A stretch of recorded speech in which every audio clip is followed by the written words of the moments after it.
Welcome to my channel. Subscribe, listen, and enjoy my stories every day. The fluorescent lights of the downtown theater buzzed overhead as I walked through the crowded lobby. My heart thumped against my chest, not from nerves. This wasn't my audition, after all, but from the weight of my wife's dream resting on this very day. Claire had rehearsed her lines for weeks, transforming our small apartment into a stage of her own. Today was her big chance to shine, to turn her dreams into reality. She was auditioning for a leading role in what could be the next big series on network television. As we reached the front of the theater, Claire squeezed my hand, her eyes sparkling with a mix of excitement and anxiety. "This means everything to me, Mike. Thank you for being here," she whispered, leaning in to kiss my cheek.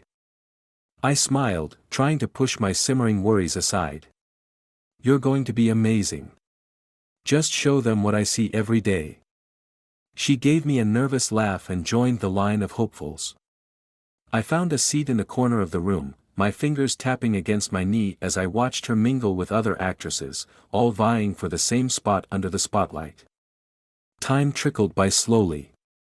Eventually, Claire's name was called, and she disappeared behind the large, ornate doors that led to the stage. Moments stretched into an eternity. I couldn't sit still any longer. Deciding to get a better view, I slipped out of the waiting area and edged closer to the stage entrance, where hushed voices leaked from the crack of the door. That's when I heard her laughter, familiar yet foreign in this setting, followed by a deep, masculine voice. Curiosity prickled at my skin, urging me closer. I pressed my ear against the door, my breath catching as the conversation inside shifted from professional to uncomfortably personal. "Just relax, Claire. I know you want this part badly. Sometimes you need to give a little extra to get ahead," the man said, his voice slick with insinuation. A pause hung in the air, heavy and tense. I'm not sure if. Come on, don't be naive. Everyone does it. It's just how things are done here. The implication hit me like a punch to the gut. My heart raced, anger boiling up from a place I didn't know existed within me. I pushed the door open, just enough to peek inside. There she was, standing uncomfortably close to the director, his hand brushing her arm. Rage overrode reason as I burst through the door. "What the hell is going on here?" I shouted, my voice echoing off the walls. Claire whirled around, her face pale, eyes wide with shock. "Mike. It's not what it looks like, I swear." The director, a slick-haired man with a predatory grin, simply shrugged, his arrogance inflaming my anger further. "Relax, buddy. We were just talking about the role." I took a threatening step toward him, my fists clenched. "Talking? With your hands on her?" Claire stepped between us, her hands pushing against my chest. "Mike, please, let's just talk about this outside." But the seed of betrayal had been planted. As we left the room, the director's mocking laughter followed us, slicing through the remnants of trust one had clung to. Outside, the air felt sharp as I paced in front of her. "How could you, Claire? Was it worth it? For a part?" Tears streamed down her cheeks as she reached for me. "Mike, I love you. I didn't do anything wrong." He was the one coming on to me. I was going to tell him no. The cold knot in my stomach twisted tighter. I saw enough. "How long has this been going on? How many parts have you gotten this way?" "Nothing. I've never done anything like that. You have to believe me." But the doubt lingered, festering. As we stood in the dim light of the street lamp, a plan began to form, a way to make her feel the humiliation and pain I felt tonight. "I need some time," I said coldly, turning away from her outstretched hands. As I walked away, the first threads of my revenge started to weave themselves in my mind. Claire's career was just beginning, but I would make sure it ended, just as surely as my trust in her had. The next morning found me at a crowded cafe, the aroma of coffee mingling with the hum of the early rush. My thoughts churned as violently as the espresso machine steaming milk behind the counter. I needed allies, resources to dismantle Claire's newfound trajectory toward stardom. That's when I decided to reach out to an old college friend, Leo, who had since become a well-known gossip blogger. His influence could sway public opinion, a tool I intended to wield. I dialed Leo's number, my fingers tapping anxiously on the table. He answered on the third ring, his voice as slick and confident as ever. "Mike. Long time, man. What's up?" "Leo, I need a favor," I began, cutting to the chase. "It's about my wife, Claire. She's getting mixed up in some shady business to land acting roles. I thought maybe you could help expose what's really going on." Leo's interest peaked instantly. "Shady, you say? Sounds juicy. What are we talking about here? Casting couch stuff?" "Exactly," I replied, a knot forming in my throat as I continued. "She was at an audition last night, and things got inappropriate." "Say no more, Mike. I'll start digging. You got any names, details?" I hesitated, knowing that each word could seal Claire's fate. But driven by a mix of betrayal and revenge, I divulged everything, including the director's name, Ron Jeffries, known in the industry but not beyond reproach. "Consider it done. I'll see what dirt I can dig up on this Jeffries guy," Leo assured me, a note of excitement in his voice. Gratitude mingled with my resolve. "Thanks, Leo.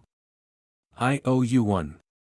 After hanging up, I barely tasted my coffee, my plan unfurling. I knew Leo's blog would cast a wide net, but I needed more direct influence. It was time to get personal. I decided to visit Claire's agent, Sandra, under the pretense of concern for Claire's career. Sandra's office was a plush, modern space in the heart of the city. She greeted me with a warm smile, though it faded as I outlined my concerns, carefully curating the truth. "Mike, I understand you're upset, but Claire is an adult. Are you sure you're not overreacting?"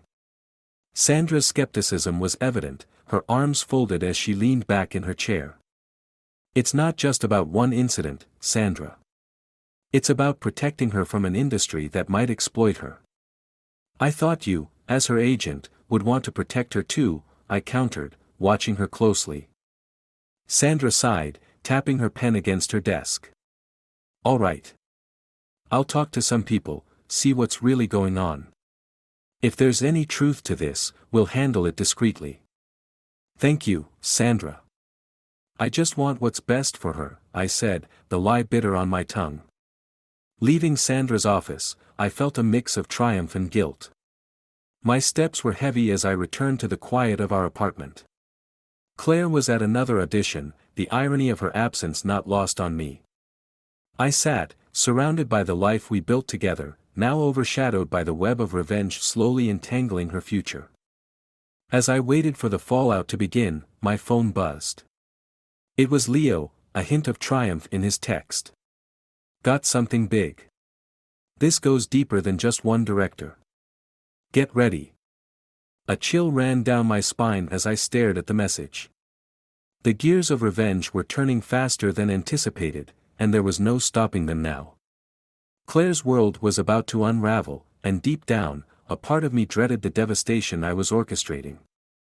Leo's blog post hit the internet with the force of a hurricane, stirring up a storm of controversy and speculation that swept through the city's entertainment circles by midday. Industry predators unveiled, a closer look at casting couch culture, the headline blared, and Claire's audition debacle was right at the heart of it. I refreshed the page compulsively, watching as comments piled up, each one a lash in the public flogging Claire was receiving. My stomach churned with a mix of satisfaction and a creeping regret that gnawed at the edges of my resolve. But there was no turning back now. My phone rang, cutting through the haze of my thoughts. It was Claire. Her voice quivered over the line, a stark contrast to the calm demeanor she always displayed. "Mike, have you seen this? The blog, it's everywhere. They're saying I saw it, Claire," I interrupted, steeling myself against the pain in her voice. Leo thinks it's going to blow wide open. More stories are coming out. How could this happen? My agent, Sandra, called. She's furious. Says I might lose my contract over this. And my upcoming roles. Mike, who would do this? I paused, the lie heavy on my tongue. I don't know, Claire. But maybe it's for the best. These people aren't who we thought they were. You might be better off out of it. There was a sharp intake of breath on the other end. Out of my dream. Mike, you know this is all I've ever wanted. Who would want to ruin this for me? The call ended with hollow assurances, but the silence that followed was louder than any argument we could have had. Later that day, I met Leo at a local bar, the dim lighting a stark contrast to the bright screen of his phone as he scrolled through the reactions to his explosive article. Mike, this is big. I mean, it's blowing up bigger than I expected. We're talking calls for industry reform, other actresses coming forward. It's turning into a movement, he said, a gleam in his eye. I nodded, my thoughts murky. Yeah, it's good. It's necessary. Leo looked up, his expression suddenly sharp. You okay, man? You look like you're not all in on this. I shrugged, the weight of my actions growing heavier with each passing moment.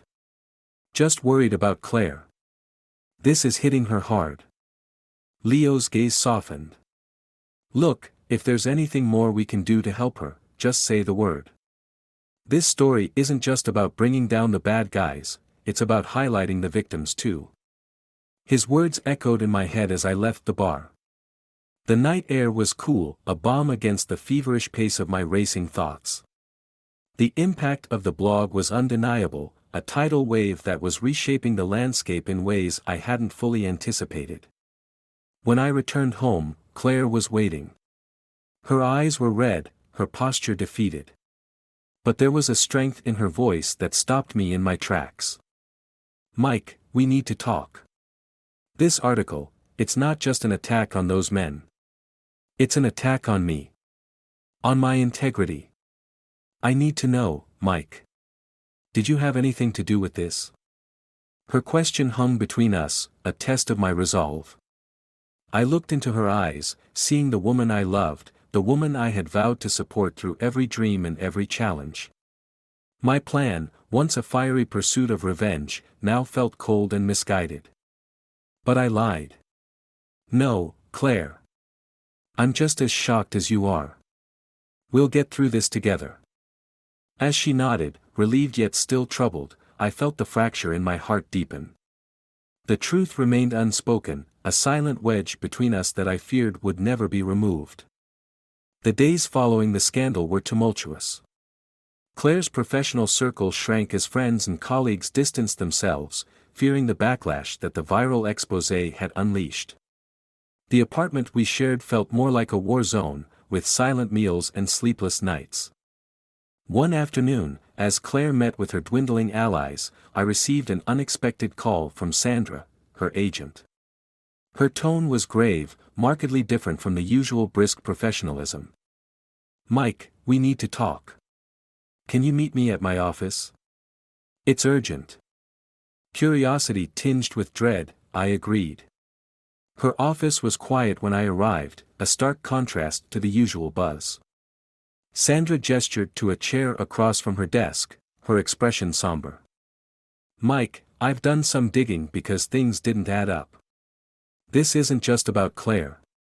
There's more at play here, she began, her eyes searching mine for any flicker of reaction. What do you mean? I asked, maintaining a calm I didn't feel. I mean that I know about your involvement with the blog post. I know you spoke with Leo. This isn't just some random blogger deciding to stir up the industry. She laid out copies of phone records and emails on her desk, a paper trail that led directly back to me. My heart sank, but I feigned ignorance. Sandra, I think you're mistaken. Why would I sabotage my own wife? Because you were angry, Mike. Maybe even jealous. But that's not all, is it? Her gaze was unwavering, piercing. You're not just trying to get back at Claire. There's something else you're not telling me. The conversation was slipping beyond my control. I had to steer this back, had to keep the upper hand. What do you want, Sandra? I want to fix this. If you come clean, maybe there's a way to salvage what's left of Claire's career. Maybe even your marriage. Her words stung, the truth in them too sharp to ignore. But before I could respond, my phone buzzed with a message from Leo, need to talk.